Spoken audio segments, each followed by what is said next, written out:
Imagina un solo navío, superado en número y en potencia de fuego, enfrentándose a toda una flota. Esto no es una leyenda, es la verdadera historia de El Glorioso, un barco español que desafió lo imposible. Pero, ¿qué hizo tan especial a este navío construido en los astilleros de La Habana? ¿Y cómo logró grabar su nombre en la historia, ganándose incluso la admiración de sus enemigos? Quédate hasta el final, porque cada disparo de cañón y cada maniobra audaz revelarán una historia que no olvidarás jamás.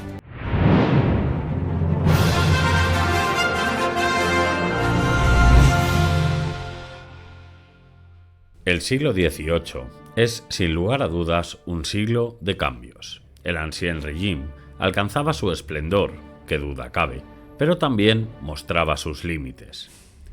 Es un siglo en el que las monarquías absolutistas patrocinaban expediciones científicas como las de Malaspina, Cook o Humboldt, por poner unos pocos ejemplos, mientras libraban despiadadas guerras por el control de territorios y rutas comerciales en todo el orbe. Es un siglo netamente humano, donde un soldado puede ser a la vez un eminente científico y morir en batalla como uno más. Un siglo sumamente dinámico que alumbrará con la Ilustración unos estados que, por otra parte, siguen anclados institucional y culturalmente en modos de vida tradicionales que no siempre entienden y acogen estas ideas de cambio. Filósofos, soldados, científicos, reyes y campesinos, todos viven en un mundo cada vez más pequeño, más conectado y más cambiante. Este es el contexto en el que tenemos que entender la carrera del Glorioso. Pero precisemos un poco más. ¿Cómo era el mundo en 1738, año de construcción de este navío? Bien, España había conocido una guerra de sucesión donde finalmente se había impuesto la opción borbónica, rompiendo con casi 2 siglos de reinado de la Casa de Austria. No obstante, heredar los territorios de Castilla y Aragón era una tarea complicada. Una hacienda quebrada tras 15 años de guerra, junto con un sistema político y jurídico tan diverso como lo eran las gentes que lo poblaban, era un desafío, a priori, imposible de abordar.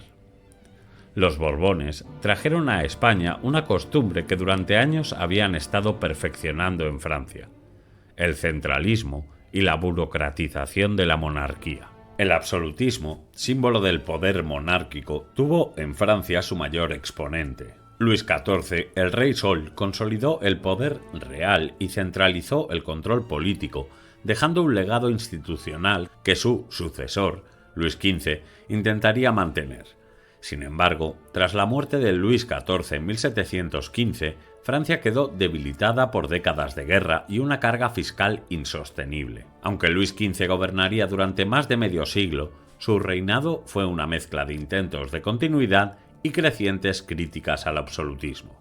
Inglaterra, por su parte, rompió con esta tradición. La Revolución Gloriosa de 1688 había transformado el país en una monarquía parlamentaria, limitando los poderes del rey y fortaleciendo al Parlamento. La llegada de la dinastía de Hannover en 1714 marcó un cambio importante, ya que estos monarcas, menos involucrados en la política diaria, delegaron muchas funciones en ministros. Robert Walpole, por ejemplo, es considerado el primer ministro en la práctica de un modelo que permitió a Inglaterra desarrollar una estabilidad política y económica que contrastaba con la situación de Francia. Por su parte, España vivió un cambio drástico con la llegada de los Borbones. Felipe V, nieto de Luis XIV, inició una serie de reformas que buscaban modernizar el Estado. Este cambio, aunque beneficioso a largo plazo, fue resultado de la Guerra de Sucesión Española, un conflicto que involucró a casi toda Europa y que reconfiguró el mapa político del continente. La transición dinástica marcó el comienzo de un periodo en el que España intentaría recuperar parte de la influencia perdida. En el ámbito colonial, España, Francia e Inglaterra estaban enfrascadas en una feroz competencia. Inglaterra consolidó su control sobre América del Norte, donde sus colonias crecían rápidamente en población y economía. Además, el Tratado de Utrecht le otorgó el asiento de negros, un lucrativo monopolio para el tráfico de esclavos hacia las colonias españolas, lo que incrementó su influencia económica y comercial. Francia, por su parte, fortaleció su posición en Canadá, Luisiana y el Caribe. En Haití, entonces conocida como Santo Domingo, los plantíos de azúcar generaban riquezas inmensas, convirtiendo a esta colonia en una de las más rentables del mundo. Al mismo tiempo, Francia expandió su presencia en África y Asia, desarrollando redes comerciales que competían con Inglaterra. España, aunque debilitada, seguía controlando vastos territorios en América y Filipinas. Las reformas borbónicas iniciadas por Felipe V buscaban centralizar la administración y aumentar la eficiencia económica del imperio. Estas medidas, aunque controvertidas, fueron un intento claro de revitalizar el papel de España en el escenario global. Las tensiones coloniales entre estas potencias no solo se limitaban a disputas territoriales, sino que también incluían competencia económica. Este periodo sentó las bases para futuros enfrentamientos como la Guerra de los 7 Años, que definiría el destino de los imperios europeos. El siglo XVIII no fue solo una era de guerras y rivalidades, no al menos en el campo exclusivamente militar, sino que también se produjeron en el campo del pensamiento. En Inglaterra, las ideas de John Locke sobre los derechos naturales y la soberanía popular influenciaron no solo la política británica, sino también a las colonias americanas. En Francia, pensadores como Montesquieu y Voltaire comenzaron a cuestionar las bases del absolutismo y promovieron ideas de la división de poderes y la libertad de expresión. Aunque estas ideas no habían alcanzado aún su auge revolucionario, sí sentaron las bases para los movimientos políticos y sociales que transformarían Europa más adelante. En España, estas ideas llegaron con cierto retraso debido al fuerte control de la Iglesia y el Estado. Sin embargo, las reformas borbónicas introdujeron algunos elementos de modernización, especialmente en la administración. Las colonias, en particular, comenzaron a experimentar tensiones entre los criollos que buscaban mayor autonomía frente a las autoridades peninsulares. Estos cambios no solo alteraron la política interna de cada nación, sino que también influyeron en la manera en que se relacionaban con sus colonias y con otras potencias europeas. Pero precisemos ahora un poco más sobre el momento exacto en el que se produjo la Carrera del Glorioso. La Guerra del Asiento, librada entre 1739 y el 48, fue el resultado de disputas comerciales y marítimas. Gran Bretaña buscaba ampliar su influencia económica en América, aprovechando, como hemos visto, el asiento de negros que le había conferido el Tratado de Utrecht, un acuerdo que le permitía comerciar esclavos y una cuota limitada de bienes con las colonias españolas. Sin embargo, los frecuentes casos de contrabando británico llevaron a una vigilancia estricta por parte de los guardacostas españoles, lo que generó fricciones como el famoso incidente de la oreja de Jenkins en 1731. Este incidente ocurrió cuando el guardacostas español Juan de León Fandiño interceptó el barco británico Rebecca, capitaneado por Robert Jenkins, en aguas cercanas a La Habana. Los guardacostas españoles estaban vigilando, como era habitual, el contrabando inglés debido a las restricciones comerciales impuestas. Durante la inspección del barco hubo un altercado y, según los reportes británicos, Fandiño cortó la oreja de Jenkins y le dijo: «Ve y dile a tu rey que lo mismo le haré si se atreve a lo mismo». Un incidente que, según parece, sí ocurrió. Lo que no fue tan real es que Jenkins llevara su oreja amputada en un frasco de vidrio al Parlamento británico. Sea como fuere, este episodio fue usado como pretexto para iniciar una guerra, durante la cual Gran Bretaña intentó debilitar el comercio y el imperio colonial español. En el Caribe y América, ambos imperios libraron una serie de escaramuzas y bloqueos. Aunque los británicos lograron éxitos iniciales como la captura de Portobelo, las defensas españolas, reforzadas por figuras como Blas de Lezo, les infligieron derrotas notables, como en la batalla de Cartagena de Indias. Estas tensiones no se llegaron a resolver por completo y se entrelazaron con la Guerra de Sucesión Austriaca, que ampliaba el enfrentamiento. En la Guerra de Sucesión Austriaca, España se alió con Francia para recuperar territorios italianos perdidos en conflictos anteriores, mientras que Gran Bretaña, aliada de Austria, intentaba mantener el equilibrio de poder y proteger su comercio global. Un escenario que revitalizó la rivalidad hispano-británica, especialmente en el ámbito marítimo y colonial. En el Atlántico y el Caribe, los británicos intensificaron sus ataques contra las rutas comerciales españolas, y España, dependiente de la llegada de oro y plata de América, organizó convoyes protegidos y apostó por acciones heroicas para mantener su flujo económico. Fue, en este contexto, que ocurrió la Carrera del Glorioso, una de las gestas más notables de la Marina española. Es este contexto el que había en diciembre de 1737, cuando el secretario del Almirantazgo presentaba a Felipe V para su aprobación el Reglamento General de la Marina, por el que se fijaba los navíos, fragatas, bombardas y paquebotes que se consideran suficientes y proporcionados a los destinos ordinarios y extraordinarios, quedando la cantidad establecida en 60 buques de guerra. De acuerdo con los barcos existentes en esos momentos, faltaban 4 para llegar a los 60 establecidos, pero como el rey había resuelto que se construyeran 2 navíos en La Habana y una fragata en el Ferrol en cada año, en poco tiempo se podría haber llegado a la cifra deseada. Así, en octubre de 1738, en el astillero de la Tenaza, se iniciaban las obras de 2 navíos de guerra de 60 cañones, que serían conocidos como el Invencible y el Glorioso, su gemelo. El proyecto y las proporciones fundamentales de los 2 buques fueron obra de Ciprián Autrán Oliver. Los trabajos, que se prolongarían hasta comienzos de 1741, los dirigía el asentista Juan de Acosta. A finales de mayo de 1747, desde el puerto de Veracruz, partía uno de los navíos más ilustres de la historia naval española, el Glorioso. A bordo, una tripulación decidida y un cargamento valioso, custodiado como un tesoro digno de leyenda.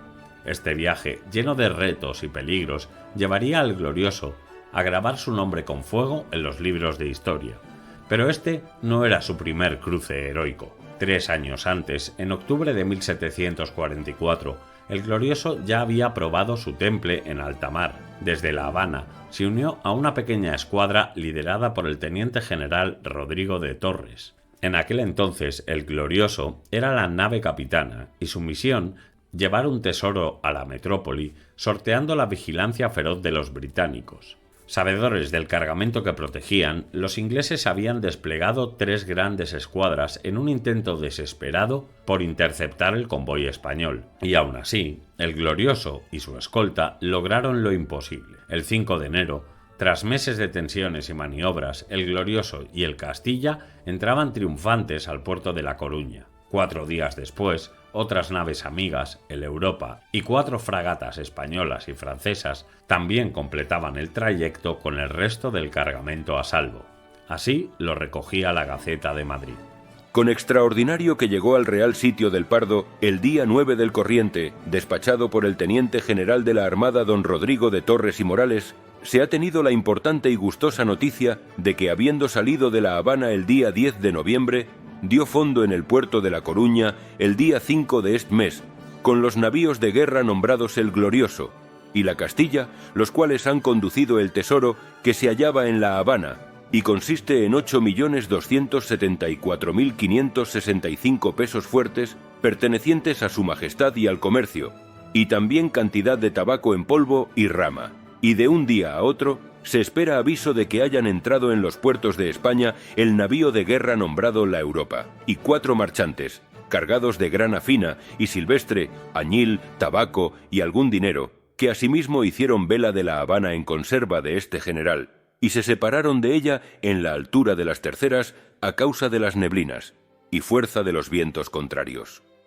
Una vez cumplida su misión, el Glorioso se sometió a reparaciones menores en el arsenal de la Graña. Su capitán y tripulación, ahora héroes en sus propias tierras, fueron asignados al departamento de El Ferrol. Durante meses mantuvieron un rol protector, escoltando embarcaciones españolas y francesas a través del Atlántico, desafiando tormentas y vigilando el horizonte en busca de enemigos. En marzo de 1746, una feroz tormenta golpeó la pequeña escuadra española cerca del Cabo de Finisterre. Las autoridades dieron por desaparecido al San Ignacio de Loyola, creyéndolo hundido en el abismo. Pero en un acto de pura resistencia, el navío logró alcanzar el puerto de Cádiz, donde fue reparado y preparado para su siguiente misión: liderar un convoy de 18 navíos hasta Veracruz, en México.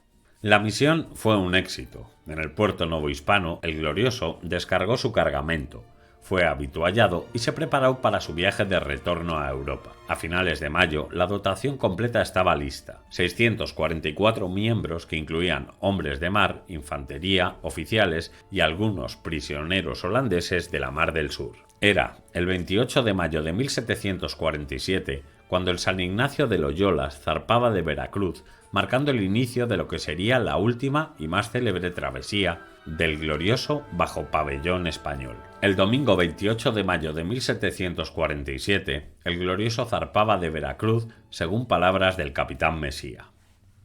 Este día, a la 1 de la mañana, hallándome con el práctico a bordo, empecé a levarme zarpando el ancla que tenía por rejera al sureste, y un chicote de cable que tenía dado a la argolla del castillo de San Juan de Ulúa.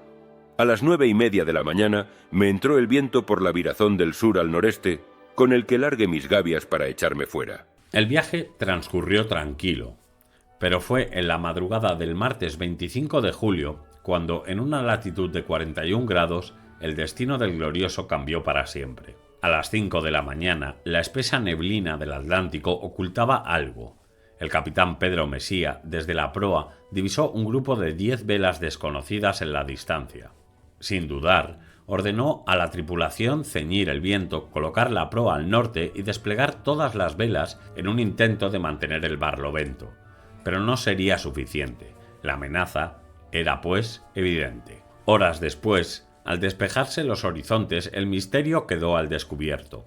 15 naves, 11 de ellas eran navíos de guerra. A las 9 de la noche, viendo que me entraban, mandé aferrar todas mis velas pequeñas, cargar las mayores, largar la bandera y gallardete, quedándome solo con las gavias. El Glorioso se había cruzado con un convoy inglés escoltado por buques armados. Sin saberlo, Mesía estaba a punto de enfrentarse a una flota de mercantes protegido por 3 imponentes escoltas. El Warwick, armado con 60 cañones, la fragata Lark, de 40, y el veloz paquebote Montagu, con una artillería ligera, pero suficiente para un enfrentamiento directo.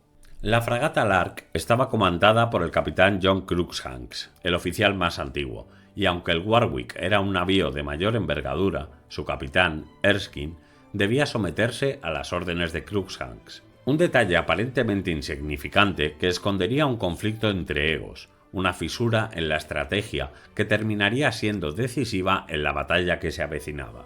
Tras avistar al Glorioso, Cruikshanks dio la orden de iniciar la persecución, aunque intentó mantener el rumbo inicial junto al convoy. Pero el tiempo apremiaba.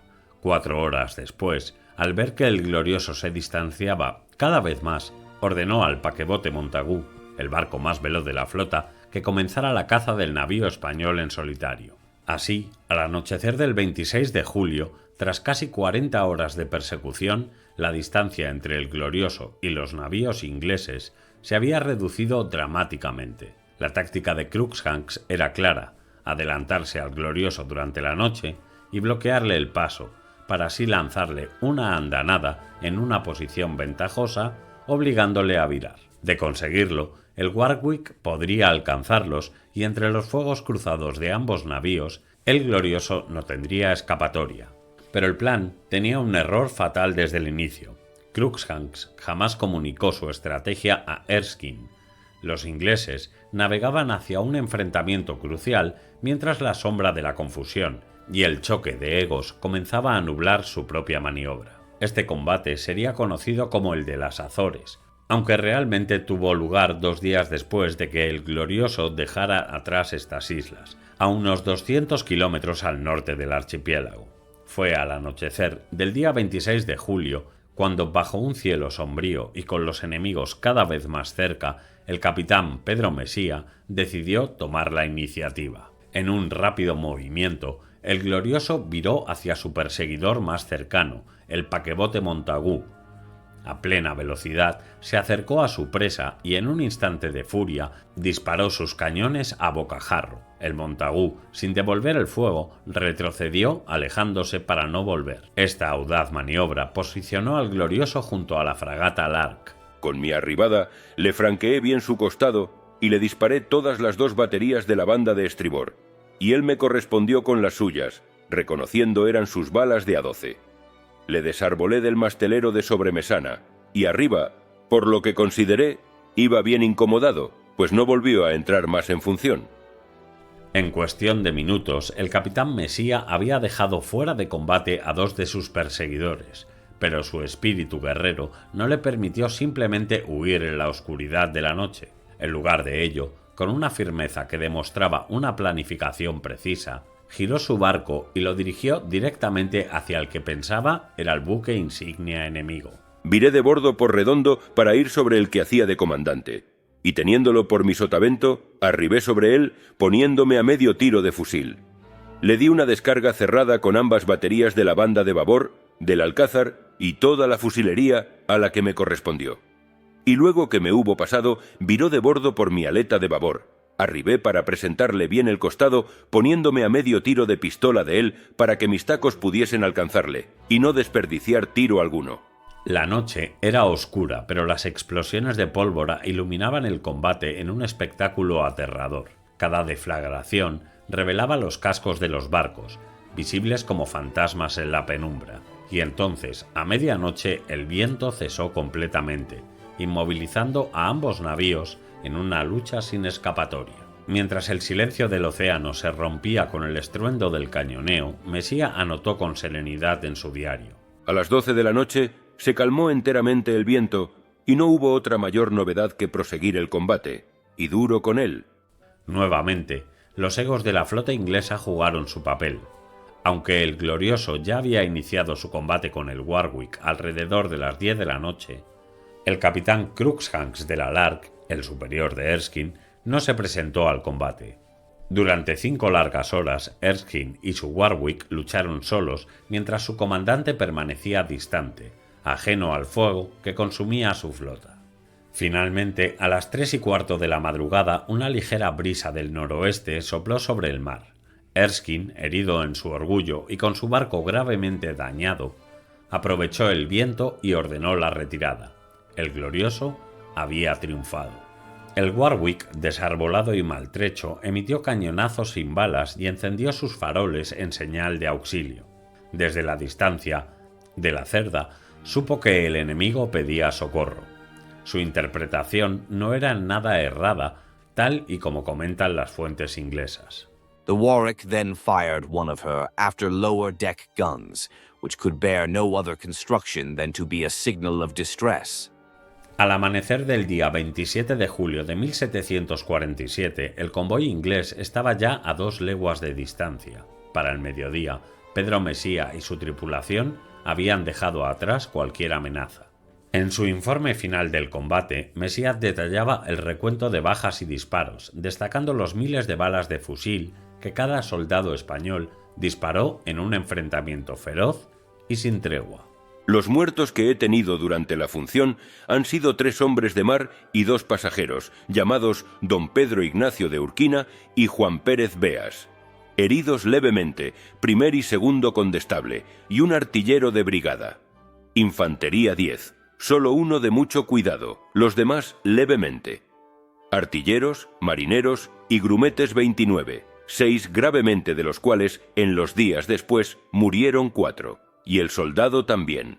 Se han disparado 406 cañonazos del calibre de A24, 420 de A18, 180 de A8 y 4.400 cartuchos de fusil. Llama la atención el número de balas de fusil disparadas. Para advertir mejor lo elevado de la cifra, hagamos una comparación bastante gráfica. En la batalla de Borodino, en 1812, considerada por los historiadores la jornada más sangrienta de las guerras napoleónicas, se emplearon mosquetes de chispa similares a los que se usaban en esta época. Pues bien, según las estimaciones más fiables, la infantería francesa efectuó ese día 1.400.000 disparos, una media de entre 10 y 15 por soldado, en las aproximadamente 12 horas que duró la batalla. Si se tiene en cuenta que en el estallido de la tripulación del Glorioso se precisaba que los cabos y soldados dotados de fusil eran 140, cada uno de ellos realizó más de 30 disparos de media en las 6 horas del enfrentamiento con la Lark y el Warwick. Durante la semana siguiente, el Glorioso navegó hacia Ferrol en calma, pero el domingo 13, con el cielo despejado, el vigía divisó en el horizonte 3 nuevas velas. La primera, identificada como un paquebote con 14 o 16 cañones, parecía un corsario. Las otras 2, ocultas en la lejanía, eran aún un misterio. Al día siguiente, 14 de agosto, los cielos estaban despejados, el viento soplaba fuerte y cambiante del noroeste al este-noreste, mientras las olas rompían con fuerza sobre el Atlántico. El Glorioso navegaba con su tripulación alerta cuando a las 4:45 de la mañana 2 velas aparecieron en el horizonte, 4 leguas a sotavento, pero fue a la 1 de la tarde cuando el capitán Mesía anotó en su diario: Hubo sol y observé 43 grados 34 minutos de latitud, considerándome en los 7 grados y 27 minutos de longitud, rumbo navegado al este-sureste y demorándome el cabo de Finisterra al sur en distancia de 9 3/4 de legua, y la isla de Sisarga al levante 5 grados al sur, a 12 leguas. Avisté por mi proa 3 embarcaciones que venían en vuelta mía, y a las 2 reconocí ser inglesas por los gallardetes y banderas de la divisa blanca. Con mi reducido aparejo no pude hacer otra cosa que esperarlas, y a las 3 mandé cargar mis mayores quedándome solo con las gavias. Estando 1 milla cerca de mí, me aseguré ser uno de 60 cañones y los otros 2, una fragatilla de 24, un paquebote de A-16. Según los registros británicos, esos buques eran el Oxford, un navío de 50 cañones, la fragata Shoreham, de 24, y la balandra Falcon, de 14. A las 4 de la tarde, los 3 barcos pasaron al Glorioso por ambos costados, en una danza estratégica, pero sin abrir fuego, manteniéndose a una distancia prudente. El Oxford lo superó por sotavento, mientras que la fragata y la balandra lo hicieron por barlovento. El Oxford entonces viró de bordo y se acercó a los 2 barcos menores para coordinar la ofensiva. Pero Pedro Mesía no estaba dispuesto a esperar. Al ver el movimiento de su enemigo, viró en redondo con determinación, ganándole el barlovento y lanzándose contra el navío británico. Más tarde, el capitán Mesía describiría ese enfrentamiento en sus propias palabras. Al igualarnos me dio su descarga a que le correspondí con la mía, de ambas baterías de la banda de babor. Los 2 pequeños también me dieron su descarga. Volví a virar de bordo sobre él y largué el trinquete para alcanzarlo, pasando por su sotavento, a causa de poder mejor manejarme por mi primera batería, que con la mucha mar que había, experimenté en la primera descarga haberme entrado porción de agua en el entrepuentes. Él nunca quiso presentarme su costado, y los pequeños pusiéronse a barlovento. Nos hicimos fuego de una y otra parte, con 2 descargas que a la última largó por alto el rizo que tenía a las gavias y los juanetes. Amuró su mayor, para salir de mi fuego y escapar ignominiosamente, como lo consiguió a las 7 de la tarde, arrumbando la vuelta del sur-sudeste, dejando las armas de su majestad vencedoras. Ceñí el viento gobernando al sureste. Luego que entró la noche los perdí de vista. El combate duró casi 3 horas. Aunque no abundaron las andanadas, la audacia y el instinto táctico del capitán español llevaron al Glorioso a la victoria. La tripulación apenas sufrió bajas, 5 heridos leves por astillas de madera volando en medio de la batalla. Entre ellos, el teniente del navío Josep de Rojas y el teniente de fragata Joseph Beánez. Los daños materiales fueron igualmente menores. Para el capitán del Oxford, sin embargo, las consecuencias fueron distintas. A su regreso a Portsmouth se enfrentó a un consejo de guerra para esclarecer su fracaso en detener al navío español. Algunos dicen que fue el propio capitán Smith Callis quien, celoso de su honor, solicitó el juicio. Finalmente, fue exonerado de toda responsabilidad, pero el juicio de Pedro Mesía sobre el capitán inglés quedaría reflejado en su diario y esta conducta de Callis sería nuevamente cuestionada al amanecer del día siguiente. Amaneció con los horizontes claros y el viento bien fresco por el este-noreste, con mucha marejada del noreste. A las 7 avisté las mismas 3 embarcaciones por mi proa, al sureste, e iban ciñendo el viento la vuelta del norte. A las 8 pasaron por mi proa como a 2 millas de distancia, sin hacer movimiento alguno. A las 11 de la mañana, el Glorioso ya había dejado atrás la flota enemiga. Sin más obstáculos a la vista, Pedro Mesía dirigió su curso al sureste, buscando la costa española.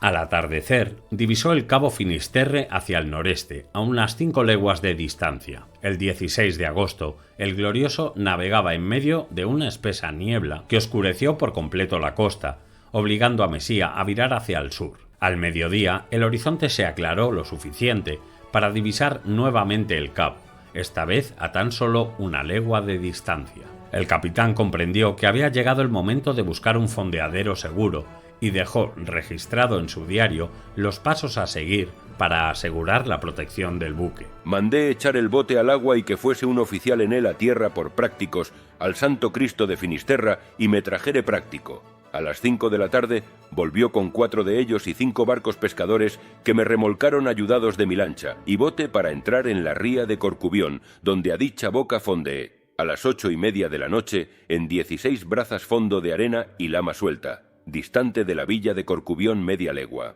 Pedro Mesía decidió fondear el Glorioso a la entrada de la ría, donde, aunque no pudo acercarse a la población de Corcubión por los fuertes vientos del noreste, logró resguardar la nave y a su tripulación.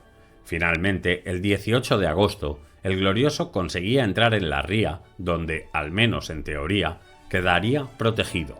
Como hemos visto, el Glorioso fondeaba ahora en la ría de Corcubión, en un puerto sin defensas. A pesar de su imponente presencia, el navío y su preciado cargamento quedaban en una situación de enorme vulnerabilidad. En este paraje, rodeado de una belleza que no hacía más que subrayar su desprotección, el peligro de un abordaje inglés estaba latente. Desde principios de 1740 se habían proyectado 4 baterías defensivas en Corcubión, comenzando por las baterías del Cardenal y del Príncipe. Sin embargo, la falta de fondos abandonó estos planes, dejando solo cimientos inacabados. Así, en agosto de 1747, la ría era un refugio sin murallas expuesto al enemigo.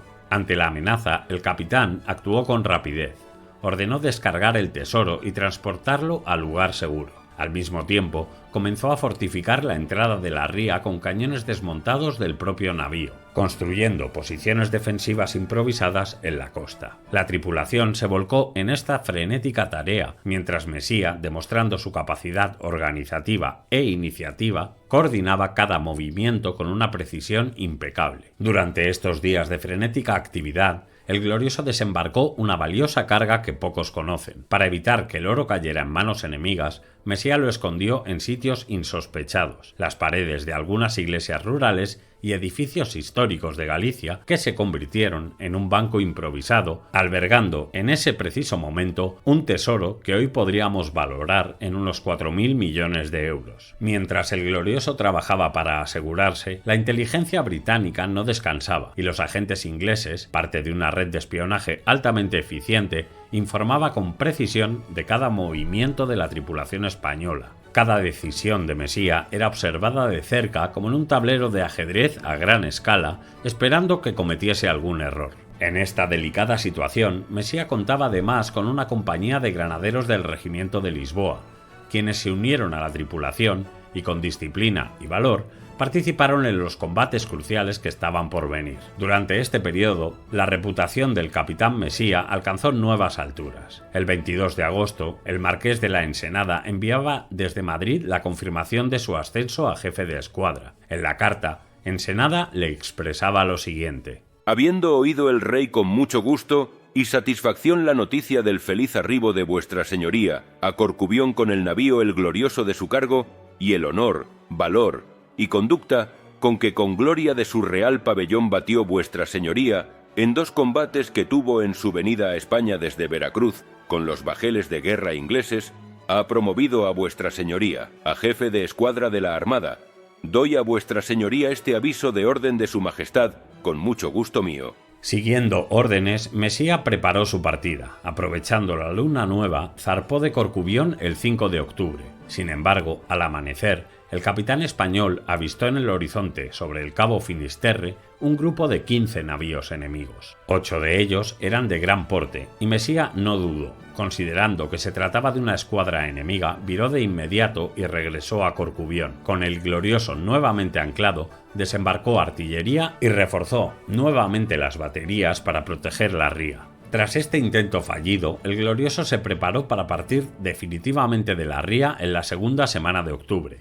3 días después, al alcanzar la altura del Cabo de San Vicente, la tripulación divisó en el horizonte un grupo de 10 buques enemigos. 2 de esos barcos se adelantaron, acercándose con una agresividad inconfundible. Eran las fragatas británicas King George y Prince Frederick, parte de una escuadra corsaria bien conocida, bajo el mando del temible comodoro George Walker. Una batalla estaba a punto de comenzar. Detengámonos un segundo para saber quién era George Walker y el porqué de su fama. A mediados del siglo XVIII, Walker, un corsario de audacia incomparable, ganaba fama en los mares. Tras servir en la marina holandesa y convertirse en propietario de un barco mercante, el estallido de la Guerra del Asiento, en 1739, lo llevó a las colonias americanas, donde patrulló las costas de Carolina. Para 1744 ya comandaba 2 barcos corsarios y había capturado 5 mercantes franceses, hundiendo otro. En 1746, al frente de una flotilla apodada la Royal Family, Walker estaba listo para hacer historia. Esta Royal Family incluía 6 naves con nombres de la realeza británica: la King George, la Prince Frederick, la Prince George, el Duke, la Prince Amelia y el Prince Edward Tender. A comienzos de 1747, estas embarcaciones sumaban una formidable potencia de fuego de 114 cañones y 1000 hombres. Sin embargo, en el enfrentamiento con el Glorioso solo participarían las 3 primeras, con Walker al mando directo de la King George. Impulsado tanto por el valor como por la codicia, Walker estaba dispuesto a arriesgarlo todo para hacerse con el tesoro que, según rumores, el Glorioso llevaba a bordo. Así, el 17 de octubre, al mediodía, las fragatas King George y Prince Frederick alcanzaron al navío español. Con el viento calmado, Walker se encontraba a tiro de cañón, pero sin desplegar banderas, dudaba aún de la identidad de su presa. Después de una tensa hora de espera, Walker y sus oficiales concluyeron que tenían ante sí lo que se denominaba un moneyed ship, un barco cargado de tesoros de las Indias. Con la primera brisa de la tarde, el Glorioso retomó su rumbo hacia el Cabo de San Vicente, seguido de cerca por el King George.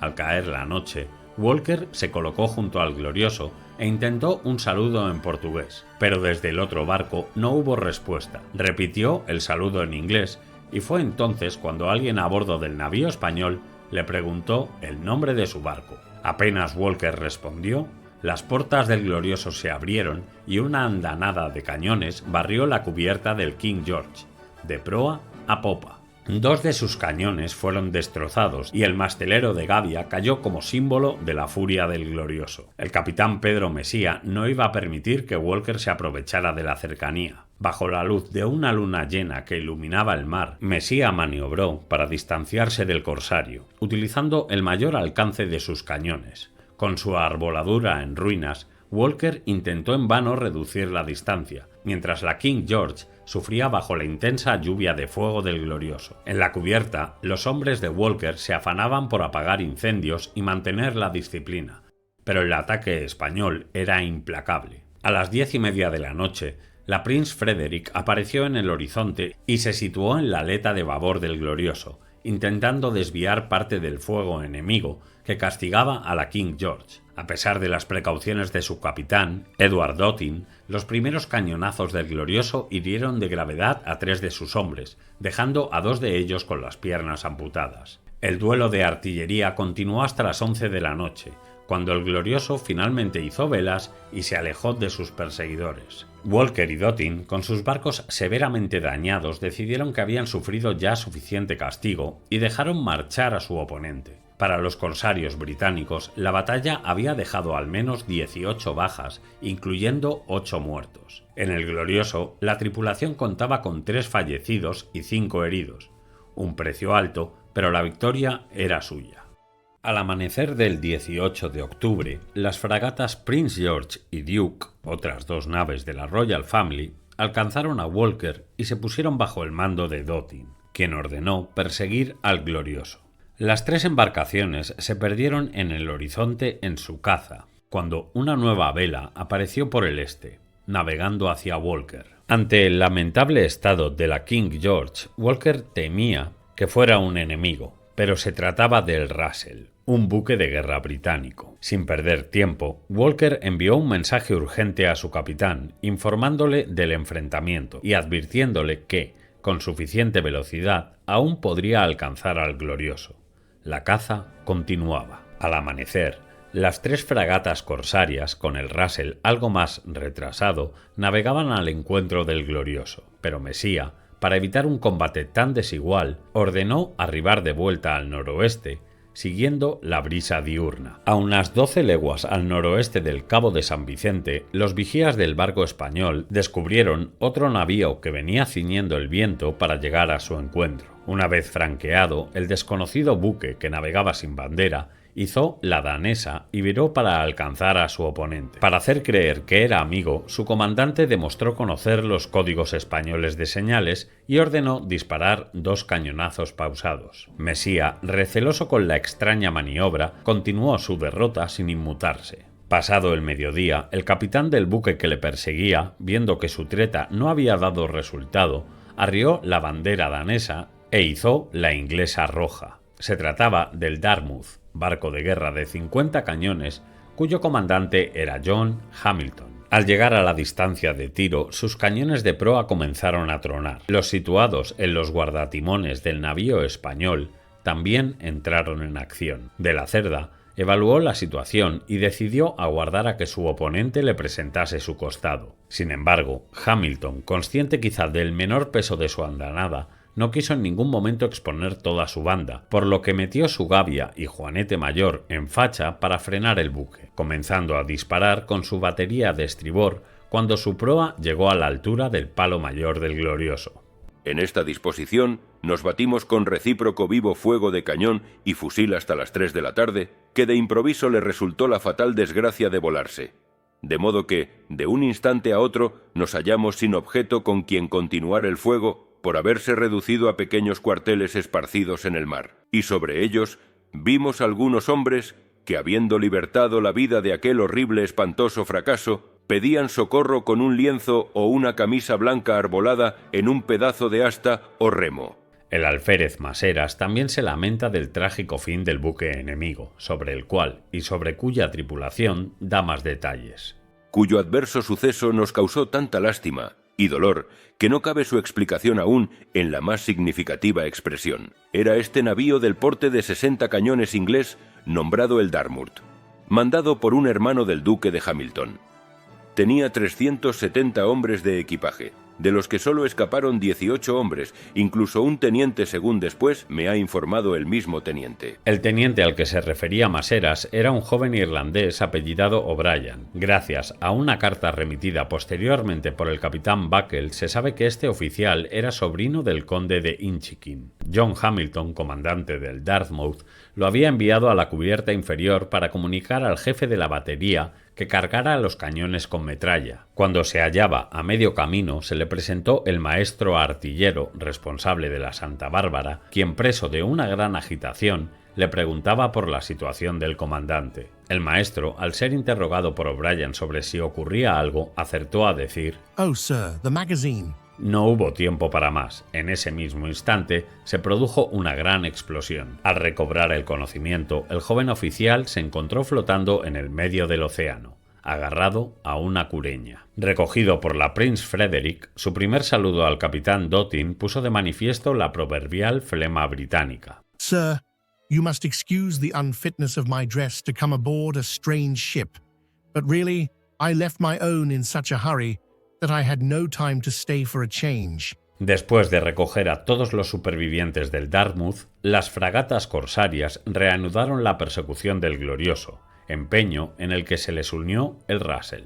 Por lo que respecta al Glorioso, las bajas fueron de 5 muertos y 20 heridos. En cuanto a los daños recibidos en su aparejo, obligaron a su tripulación a intentar remediarlos para, al menos, poder enfrentarse con alguna posibilidad a los bajeles enemigos que se le venían encima. La Gaceta de Madrid lo explicaba así: Como la artillería de los enemigos en estos 2 combates había cortado la mayor parte del aparejo pendiente y de firme del navío el Glorioso y maltratado muy mucho sus costados, a que se agregaba tener ya inútiles los masteleros de gavia y de sobremesana. Procuró don Pedro de la Cerda reparar sin pérdida de tiempo, en la forma posible, tanto descalabro para proseguir su navegación. Pero antes de conseguirlo, se vio precisado a emprender tercer combate a las 12 de la noche del día 18 con el navío Rasel y 2 fragatas que le atacaron. Tras estos 2 sangrientos combates, los españoles se habían ganado el respeto y la admiración del enemigo. El comodoro Walker se refirió a ellos con las siguientes palabras. And now again, another scene began in the pursuit and conquest of his bold though flying enemy. For never did Spaniards, nor indeed men, fight a ship better than they did this. La tarde y la noche del miércoles 18 de octubre, el Glorioso se convirtió en un escenario de incansable actividad. Bajo la luz de las estrellas, su tripulación, agotada pero resuelta, trabajó sin descanso para reparar el casco y la arboladura, intentando devolver al navío la fuerza que la batalla le había arrebatado. Pasada la medianoche, el cielo despejado y una luna brillante iluminaban el océano como si fuera de día. Fue entonces cuando Pedro Mesía, ya ascendido a jefe de escuadra, contempló con resignación una nueva amenaza. Desde el horizonte, un navío de 3 puentes aprovechaba la suave brisa nocturna para ganar ventaja. Con precisión calculada, se posicionó a barlovento, ocupando toda la banda de estribor del Glorioso, preparado para el enfrentamiento. Aquel coloso era el Russell, un navío británico cuya potencia era temida en los mares.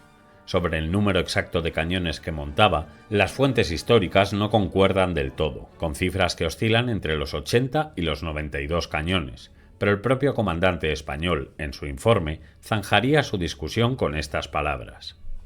Este navío de 3 puentes tenía 92 portas, y aunque solo montados 84 cañones, nos llegó a batir, según lo dijo su comandante, como si tuviese los 92, porque habiendo sido todo el combate en su banda de babor, había cambiado la artillería a las portas que no la tenían, siendo de 36 el calibre de los de la batería primera.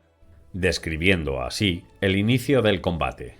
Y a las 12:15 de la noche se presentó a nuestro costado el navío, que era de 3 puentes, disparándonos un cañonazo y correspondiéndole con 2, se empezó el combate, haciéndonos fuego al mismo tiempo por popa y aletas las 2 fragatas, una de 32 cañones y otra de 24.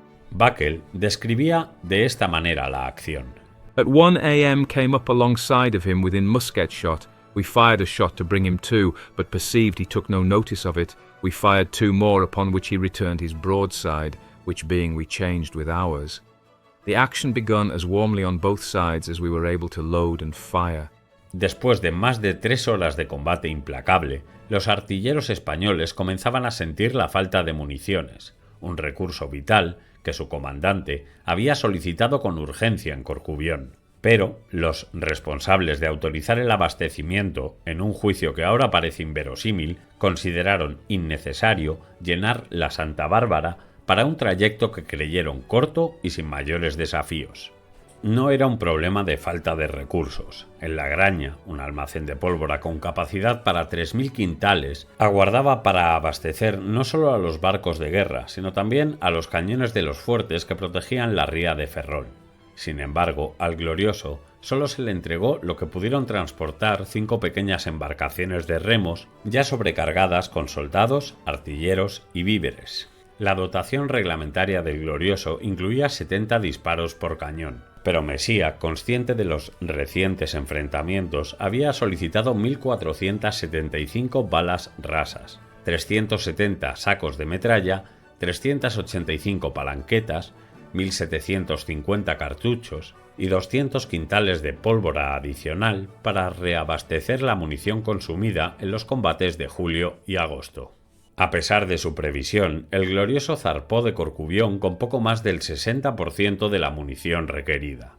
El informe posterior del Glorioso confirmaría la magnitud del sacrificio. En todas 3 funciones se dispararon 2.950 tiros de cañón. Si sus pañoles de munición hubieran estado llenos, sus cañones podrían haber efectuado casi 2.000 disparos más, cambiando tal vez el curso de la batalla. Hacia las 4 de la mañana del 19 de octubre, con la falta de metralla volviéndose insostenible, pajes y grumetes recorrieron los almacenes y cuartos de herramientas buscando frenéticamente cualquier objeto metálico que pudiera convertirse en proyectil. La desesperación y la creatividad se entrelazaban en la última resistencia de una tripulación que se negaba a rendirse.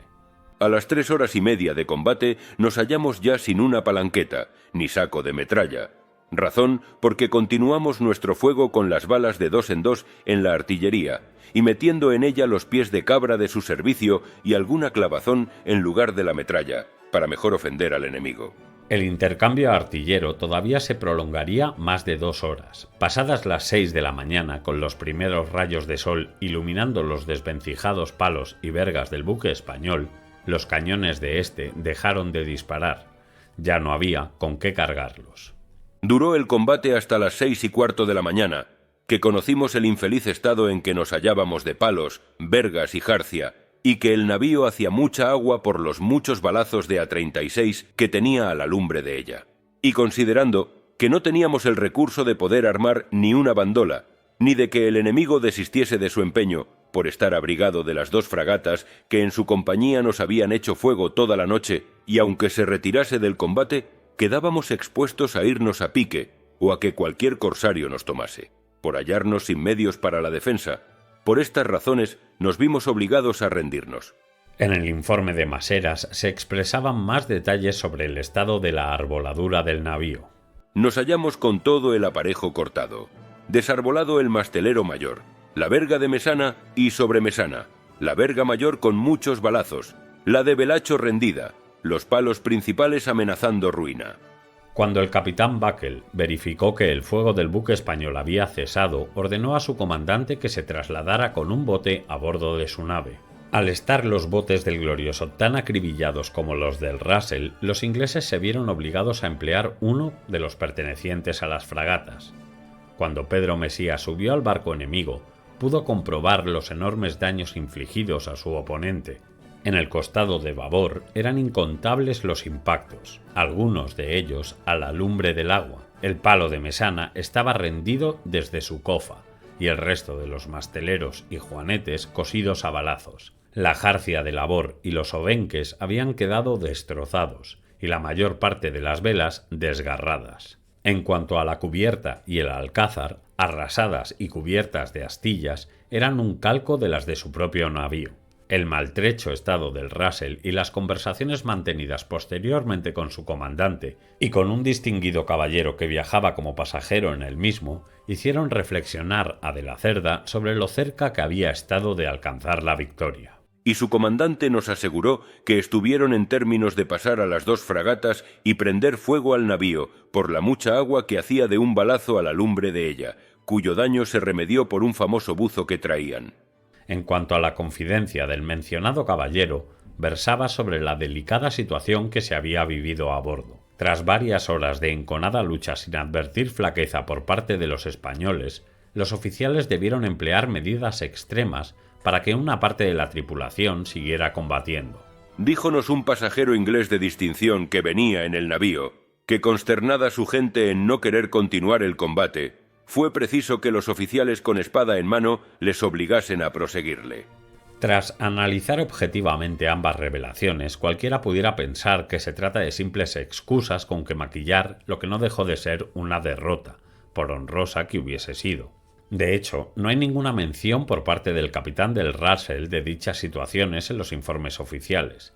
Sin embargo, un mes después del enfrentamiento, con los ánimos ya serenados, Matthew Buckle remitía una carta personal a uno de sus íntimos, en la que relataba algunos pormenores y anécdotas interesantísimas. 2 de sus comentarios vendrían a corroborar veladamente las declaraciones de Mesía. Así, por ejemplo, Buckle confesaba al comandante Hills, destinario de la misiva, que su barco era muy viejo y endeble y que, al recibir 5 impactos en la línea de flotación, le entraba tanta agua en el navío que se vio obligado a trasladar urgentemente los hombres a las bombas del barco en 3 o 4 ocasiones. Pero también que, tras varias horas combatiendo, la moral de su tripulación no era ya la deseable, hasta que poco después de las 6 de la mañana, a lucky shot carried away his main topmast, which gave our people great spirits. Pero lo que llama más la atención del informe oficial redactado por Buckle son las bajas sufridas en este combate. Según él, en la acción, que duró más de 6 horas y se desarrolló siempre a corta distancia, a tiro de mosquete o pistola, tuvo 11 muertos y 10 heridos. 21 miembros de una tripulación fijada por él mismo en 400 hombres, solamente un 5% de bajas. Por el contrario, la cifra declarada por los españoles fue de 25 fallecidos y 105 heridos, un 23%, porcentaje más acorde con los varios miles de disparos efectuados. Para intentar explicar esta falta de correspondencia entre los heridos de unos y otros, se debe aclarar una cuestión. Sin entrar a valorar las lesiones causadas por la artillería, que también debieron ser cuantiosas, la infantería embarcada en el Glorioso en estos 3 combates superaba los 250 infantes dotados de fusil. Todos ellos, además, eran granaderos, es decir, tropa de élite. A estos mosquetes había que sumar una dotación de no menos de 80 pistolas, repartidas entre los oficiales, sargentos y otros miembros de la tripulación, es decir, casi 350 armas de fuego individuales disparando en un frente de menos de 50 metros. Incluso para los menos habituados a tácticas militares resultará fácil imaginar la cantidad de descargas producidas por tan elevado número de hombres armados. Desplegados a lo largo de la cubierta, portas y cofas, disparando a una distancia tan corta y con las siluetas de los enemigos visibles por la luna y por los fogonazos de la artillería, es evidente que la cifra de heridos declarada por los ingleses no se sostiene. Solo caben 2 explicaciones: un error en el informe de Buckle, intencionado o no, o que la mayor parte de la dotación inglesa abandonara las cubiertas superiores y combatiera desde el sollado y los entrepuentes. Realmente, el porcentaje de heridos británicos aportado por las fuentes españolas resultaba más coherente con los datos expresados. Es necesario matizar que, según Buckle, los oficiales fallecidos fueron el 4º teniente, Thomas Jones, y el contramaestre, John Bunyan. En cuanto al oficial que recibió el disparo en la cara, se trataba del primer teniente John Wheelock. Tras su captura, el buque español fue trasladado a Lisboa, donde toda su tripulación, incluidos los oficiales, quedó bajo la custodia del embajador español. Todos ellos serían liberados pocos días después, y también se conocen los lugares a donde se les ordenó dirigirse. En cuanto al San Ignacio de Loyola, y pese a lo dicho hasta ahora, no sería desguazado en Lisboa. De hecho, el buque español estaba en mejores condiciones que su captor, el capitán Buckle, tras verse obligado a rechazar una suculenta oferta por el Glorioso que había realizado el mismísimo rey de Portugal, navegó junto a su presa a uno de los puertos más emblemáticos de Gran Bretaña. A mediados de mayo de 1748, el Russell y el Glorioso arribaban al fondeadero de Spithead. El navío español quedó amarrado a uno de los muelles del astillero y todas sus escotillas se cerraron para impedir el acceso a las cubiertas inferiores. Las llaves se entregaron al guardaalmacén del Servicio de Artillería Real y la tripulación inglesa que había navegado con él desde Lisboa fue licenciada. El buque permanecería en esta situación durante los meses siguientes a la espera de una inspección técnica que pudiera determinar su estado. Por su parte, el Russell zarparía hacia Chatham, el principal astillero británico, para ser sometido a una reparación integral. A mediados de septiembre, Thomas Bucknell, uno de los constructores del astillero, redactaba y rubricaba un detallado informe en el que se especificaban todas las piezas que debían ser cambiadas. En el mismo se adjuntaba una relación incluyendo las longitudes y diámetros de los mástiles y vergas. En cuanto a la opinión de Bucknell, era concluyente. El navío era un barco fuerte y bien construido, que podía estar en condiciones de hacer un buen servicio después de que las piezas dañadas fueran sustituidas. Tras varios meses de disputas entre el almirantazgo británico y el capitán Buckle, en las que este último llegó a solicitar el amparo del rey, el destino final del buque español se decidiría en un famoso local de Londres. El final de la guerra con España, la consabida reducción de la flota de guerra inglesa y, sobre todo, las ricas maderas americanas con que estaba construido el Glorioso, impidieron muy probablemente que el famoso navío navegara de nuevo con bandera británica. Finalmente, sería subastado en la Lloyd's Coffee House el 24 de abril de 1749. La travesía de El Glorioso nos ha mostrado que el pasado está lleno de historias increíbles esperando ser descubiertas. Si te apasiona la historia, No te puedes perder el próximo vídeo que hemos preparado especialmente para ti. Exploraremos más relatos fascinantes que conectan el pasado con nuestra visión del mundo. Haz clic ahora y acompáñanos en este emocionante viaje a través del tiempo. Te esperamos.